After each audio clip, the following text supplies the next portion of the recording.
There is no doubt that social media has been the biggest cultural change to Western society's ways of communicating, with over 3/4 of all adults using sites such as Twitter. One of those people is Scott McIntyre. Recently, McIntyre, the now former SBS sports journalist, was fired from the station due to remarks he posted on Anzac Day to his Twitter followers. These posts were deemed as offensive towards past heroes of war, and in light of this, SBS discontinued his contract.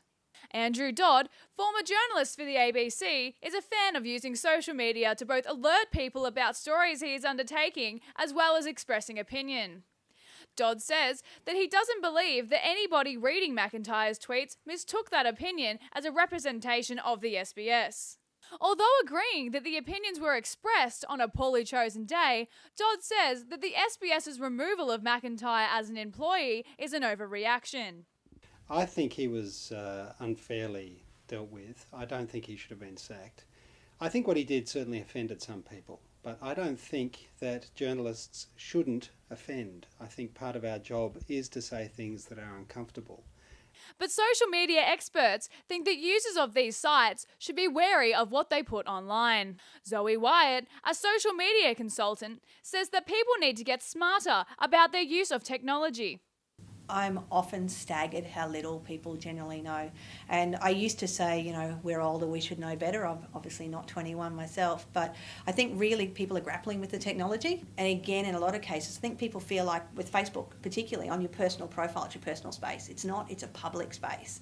Social media just keeps on growing. Today, 302 million users logged into Twitter from all around the globe, sharing up to 500 million posts per day in 33 languages.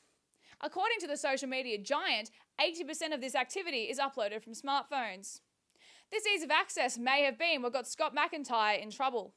Maurice Blackburn have recently filed a lawsuit suing the SBS for the wrongful dismissal of McIntyre under Section 351 of the Fair Work Act. This protects employees from adverse action from their employers if they express political opinion. Wyatt says that this is an unpredictable case. It really comes down to how was the social media policy worded and was he fully aware of that?